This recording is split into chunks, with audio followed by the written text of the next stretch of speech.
Hello and welcome to a new episode of the Good Old Podcast. I'm Jacquie Franciulli for Wahoo's 24/7, and as you can see, we are joined by 247 Sports national college football writer Brandon Marcello. Brandon, thank you so much for joining us today. Hey, thanks for having me. And if you see Brandon in the double box, it only means we're going to be talking about ACC meetings and those lovely realignment conference rumors, Brandon. So first, before we dig deep on everything that's granted rights, what the ACC athletic directors were saying, let's talk about non-conference realignment issues. Any other topics in the ACC meetings that were discussed before we really go into the nitty-gritty, what everybody wants to hear? Yeah, some of it was tied to that a little bit. It's just as far as the non-revenue sharing model, or excuse me, unequal revenue sharing model and how that'll work. Also, some discussions just about uh, trying to explore different revenue streams to help strengthen the payouts among conference mates there. Not really a lot of talk as far as things that would maybe even directly affect the football product on the field this upcoming season. A lot of chatter about basketball as far as trying to improve the brand of ACC basketball after these last two seasons of kind of subpar showings of having five teams advance the NCAA tournament. But I think that's something that maybe will correct itself over the next few years as one, the basketball improves in the conference, but also, I mean, listen, you're losing. I mean, you've lost and losing so many big name coaches, Hall of Famers, and legends. It's very difficult to just say overnight, okay, well, Duke's still Duke and Syracuse is still going to be Syracuse. And so I think that there's some growing pains that are going to have to be fought through there. And it's affecting the outlook of the ACC in a lot of ways. Everybody's impatient, and it all kind of folds in together with all this realignment talk and why certain members are upset or at least not content with the way things are right now, because things obviously are on shaky ground across the country, but in the ACC, especially considering just how much changes have been happening there over the last 3-4 years.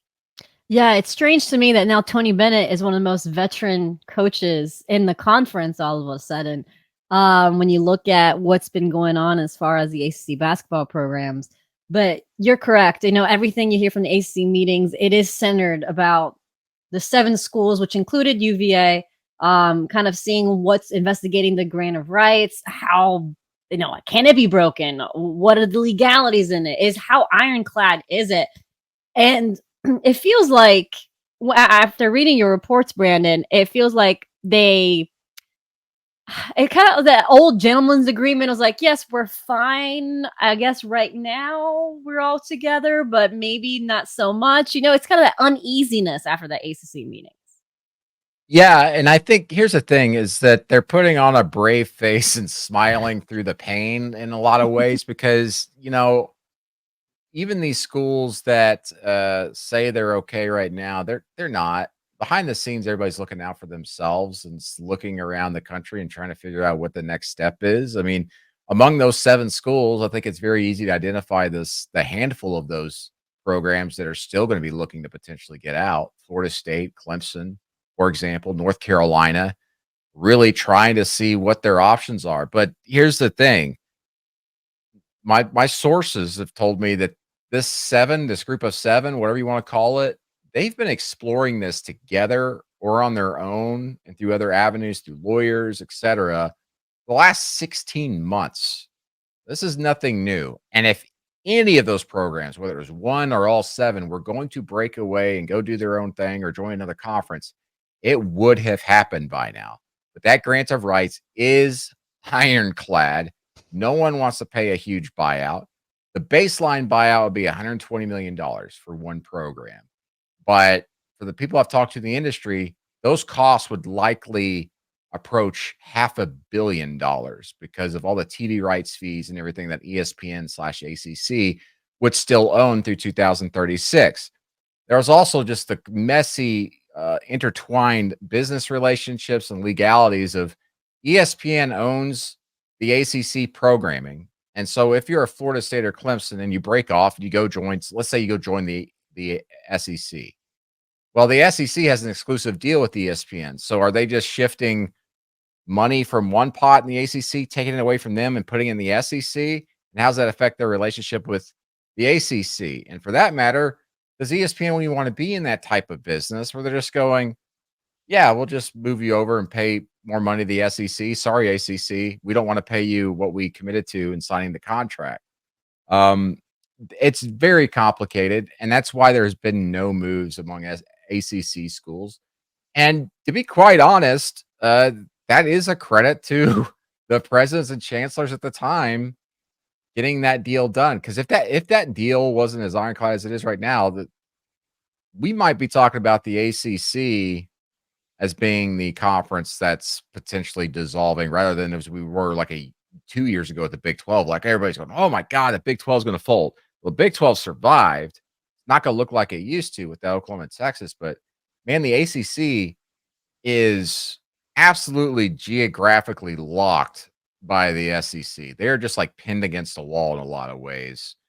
And so many programs in the ACC would fit into the SEC footprint.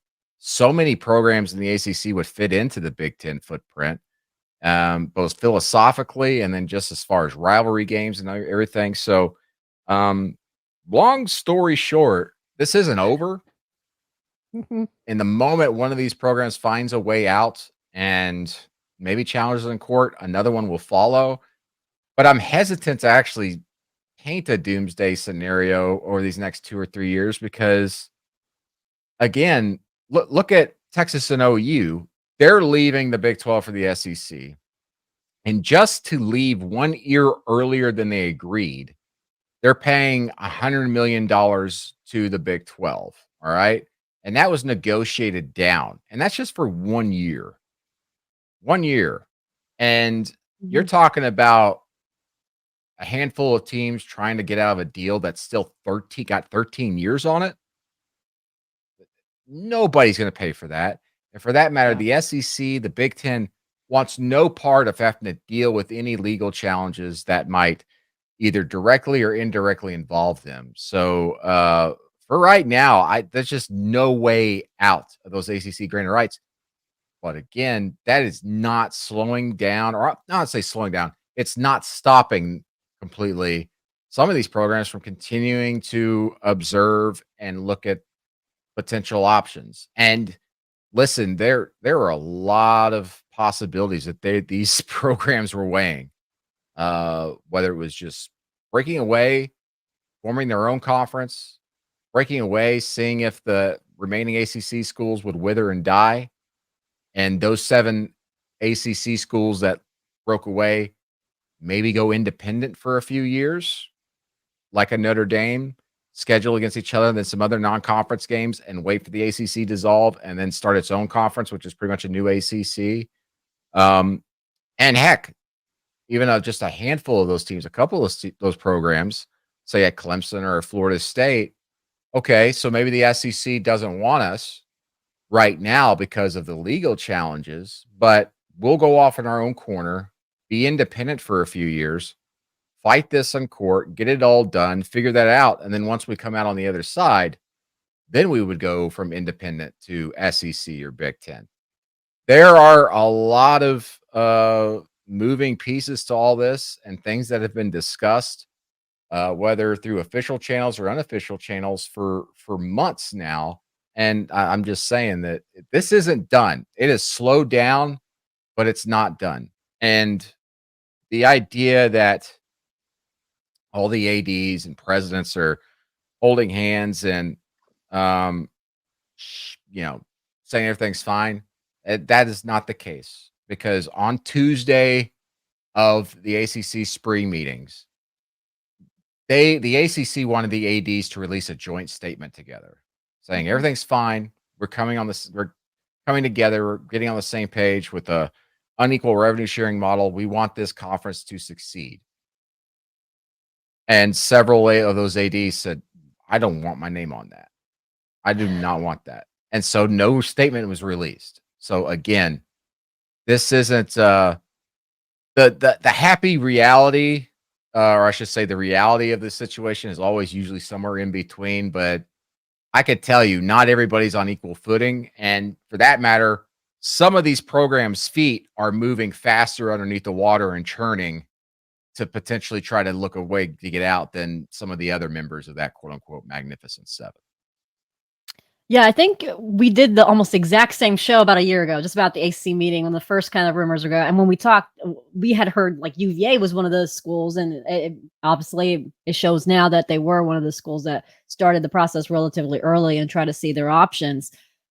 So basically, these 7 schools, since they've been working behind the scenes for about 16 months, like you said, so there really is no significant into these Magnificent Seven as far as like the number of it. So there's not, from what I can gather from what you're saying, there's not a number of schools that they need to dissolve the GOR or anything like that. It's just they're still all investigating all on their own what their individual options are, rather than they need this amount of schools to dissolve.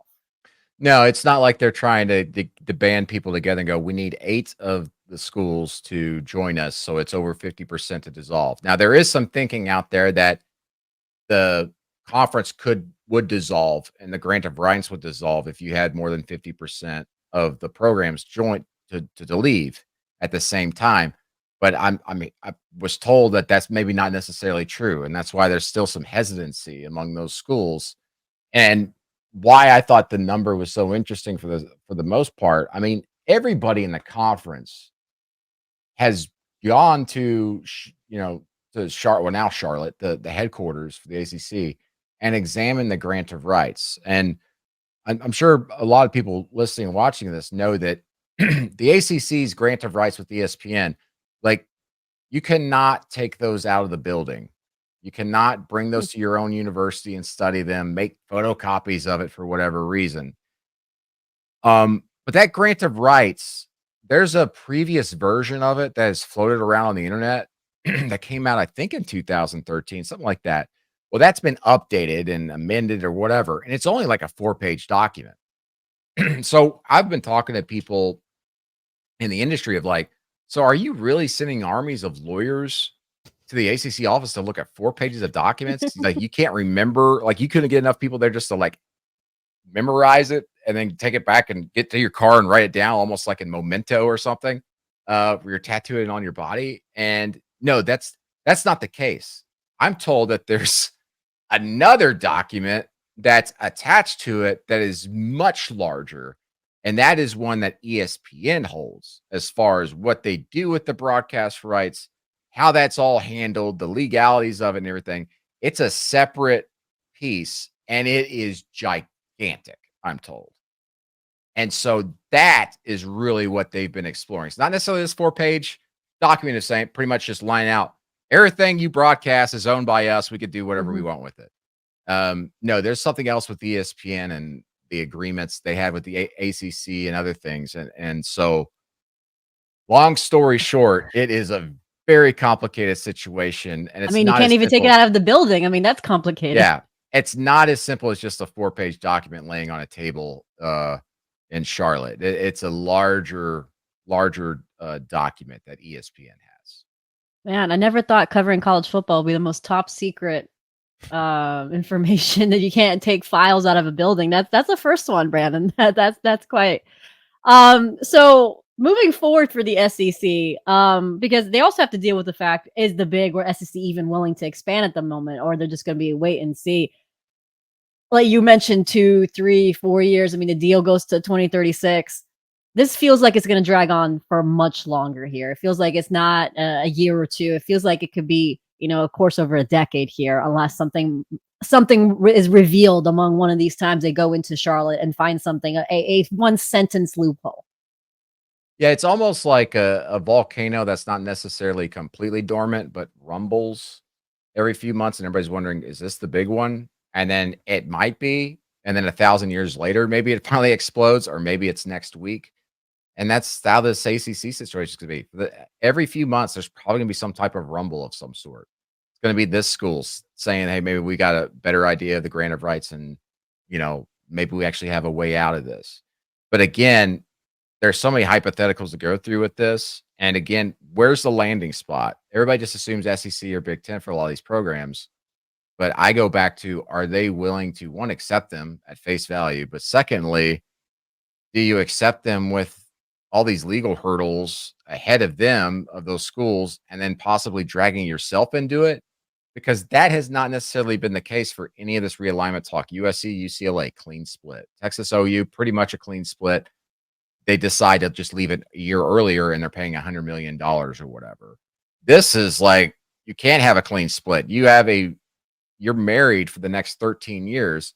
And a lot of these schools, like right now, I liken this unequal revenue sharing model that they're putting together, which will get approved later this summer, I'm told, to like introducing a prenup in like year 7 of a marriage. Like, where the heck did this come from? You want me to sign this after all this? And it's just very strange. And a lot of people see it as a band-aid for all this, and it'll keep people happy. I don't see it as that it is it at all. I see this as the first step in a long game for a lot of these more powerful schools in the ACC to break away. I think they are poking and prodding everybody to see where are the weak points? Where can we break this thing? And this is part of it, unequal revenue sharing. The next step, I believe, is going to be certain schools, including Florida State, pushing this further and asking, we want more of the TV revenue pie, which is not included in this. We want 17% of the revenue pie every year over year over year, because our data shows us that we're the most popular brand, most watched brand in all the ACC, and you're not paying us enough. It's not enough to just give us bonuses based off our college football playoff success or men's basketball tournament success. You just need to give us a flat rate that's higher than everybody else, because more people watch us and we're the ones who draw eyes and money to your conference. That'll be the next thing. And there will be a lot of pushback on that. I don't think that'll ever happen, but that's just another piece of all this that's going to kind of add another weapon to Florida State, Clemson's arsenal to fight back against the ACC, whether it's 2 years from now or 5 years from now, about trying to get out. Now, more specifically, obviously, we're a Virginia podcast on Host 24/7. So for Virginia, when you look at UVA and you look at the big and SEC, you see that they're an AAU program, a university. So obviously the Big Ten, the accreditation, sometimes you think, okay, that'll be where they could marry on that sort if you go into the conference realignment. When you look at Virginia, obviously we're years down the line, but what are some of the things that if you were UVA, either promote your school as far as to the conferences, or where do you kind of see kind of where they can kind of move forward here in this game where obviously college football, they might not have much success in the last few years, but they do in the last few years, UVA has success in basketball and several of their Olympic sports. I mean, men's tennis just won a national championship. Lacrosse is going to men's lacrosse going championship weekend. Women's swimming won a national title. How do you see the UVA program kind of navigating this very, very tenuous waters? Yeah, because I've lived in SEC country most of my life. So when you mention lacrosse, it's a great sport, but nobody plays that in the SEC. So where do you go with that? Do you try to remain an ACC member or a Big Ten member, or go independent or whatever with lacrosse, and how do you deal with that? And for that matter, your swimming programs. I think that what's really crucial here for every team, including Virginia, is just what is your exact financial commitment and what is your plan for football? Because you can be successful in basketball and the other sports, and I hate to say this, without actually being among the top spenders. It's just how it is, because those are smaller sports with a smaller amount of players required to be successful in a roster. Football is the gigantic enterprise that obviously is only fed through cash money. It's not, you can't just go anymore, man, I want to attend the University of Virginia because I love it there. No, there's money steering everybody to programs now. The big boys are getting players because one, they win, but also because they've got the money, whether it's through their facilities or through NIL situations right now. And I'm telling you, within 5 years, they're going to be paying players straight from the university as employees or some sort of agreement through that probably. And who's got the money to do that? Who's been setting aside money to prepare for that? So if I'm Virginia and I'm actually looking to get out of the ACC and put myself in a strong position, I would be investing as much money as possible and much resources as possible to the commitment for football. And for that matter, trying to drum up more fan support so that stadium is not three-quarters full or half full late in the season, no matter what the product is showing on the field.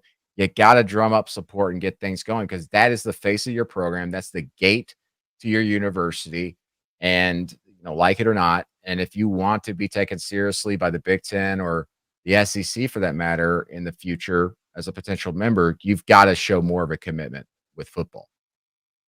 And then my final question is, if you had to go into the future, what do you see happening? If you had to guess right now, do you feel like the ACC will still be healthy? And I'm not saying gone, but healthy in about 5, 6 years. I think within the next 5 years, at least one program will leave. They're going to test it. They're going to try and test this, and they're going to take a chance because things are changing so wildly uh, from money situation. And I'm telling you, a lot of programs are about to be left behind, even if there is not realignment, because at some point, because of the money, and we're seeing this out on the West Coast right now. We're seeing the early, we talk about volcano rumbling. We're seeing the little early signs of this. Washington, Washington State, yeah. Washington State, completely a frozen new hires. Non-essential travel has been paused. They are overspending in their athletics department. They are doing a self audit and looking into things there about how we're spending money because every athletic department, most athletic departments spend as much as that comes in. It's a zero sum game for them. And when you start overspending and then you're in the Pac 12 and say you got to pay some money back, like we see with the Pac 12, because there was a Comcast deal where they were getting paid extra from them on accident. And allegedly, the previous commissioner there, Larry Scott, was not very forthright in uncovering that, but also providing that information to his athletic directors and school presidents, and now they got to pay all this money back and it's affecting their bottom lines. That's difficult. And so look at the ACC. We talk about this unequal revenue sharing model. This is something that just happened at Washington State. So you're talking about like a year budget. It's like, well, this year we came in over budget. We got to stop everything.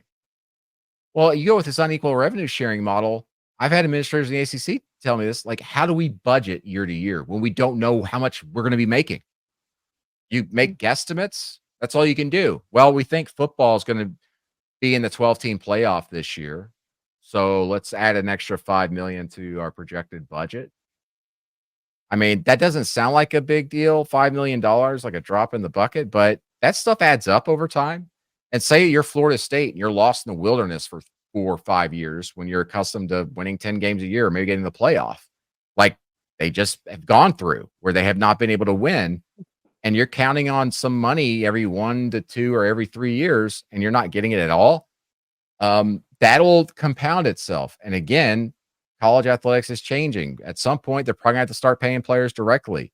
How's NIL going to be handled when potentially all NIL will be handled by universities or steered by universities?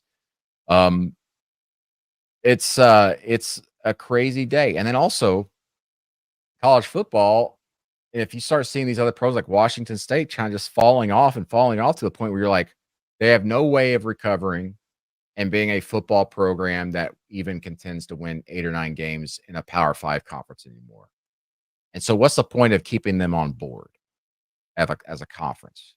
And so from a money-making standpoint, Big Ten, the SEC, ACC, Big 12, at what point do they come together and go, let's form our own football conglomerate that takes the top 36 teams and does a conference. We divide them up as divisions, make it a mini NFL, and go do our own playoff, make more money, and keep those programs alive. And you go play your other sports in your own conferences still, basketball or whatever, and let that be run with the NCAA. But football needs to become its own thing because it's the cash cow and it's got much more at stake.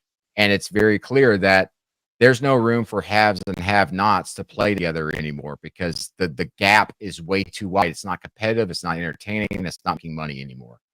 And that's the territory we're entering right now. And so I say that all to say this: like 5, 6, 7 years from now, maybe the ACC is all together. Maybe that 1 or 2 teams do not leave. But is it really all that healthy if there's 5 programs in the ACC that's struggling to even keep up financially? And at what point does the top 4 ACC teams take their football programs and go play in this conglomerate or whatever? And those are conversations. I'm not just speaking out of my rear end on all this. These are conversations are being had and questioned at every spring meeting, business session across the country in every conference. And that chatter continues to heat up. And at some point, money steers all the ships in this. And at some point it's going to be too big to ignore. Yeah, it's every season you start, there's something new, and I feel like we are steering over to either a big football conference, like you just alluded to, or just something really big happening among some of the top teams from each conference that are not named SEC and Big Ten, and also you're seeing programs that are relying on development on athletes being some of the schools that get left behind because, like you said, when you have a share revenue system, if you're a developmental program, you might not get as much of the pie the first 2-3 years of your developmental cycle that you have. So it's going to be a little bit harder. And then especially if you have some people rely more on the transfer portal or not, some schools can't rely on the portal as much due to either NIL issues or just academic restraints.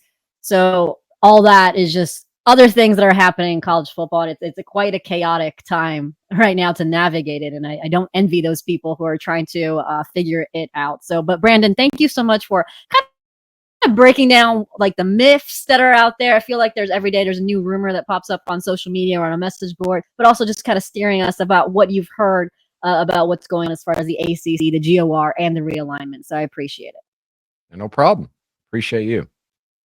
And of course, if you like what we're hearing, go ahead and subscribe wherever you listen to the podcast. And if you are watching this on YouTube, go ahead and like our channel. Also like this video and go ahead and leave a review. So I appreciate it and hope you guys have a great rest of your week.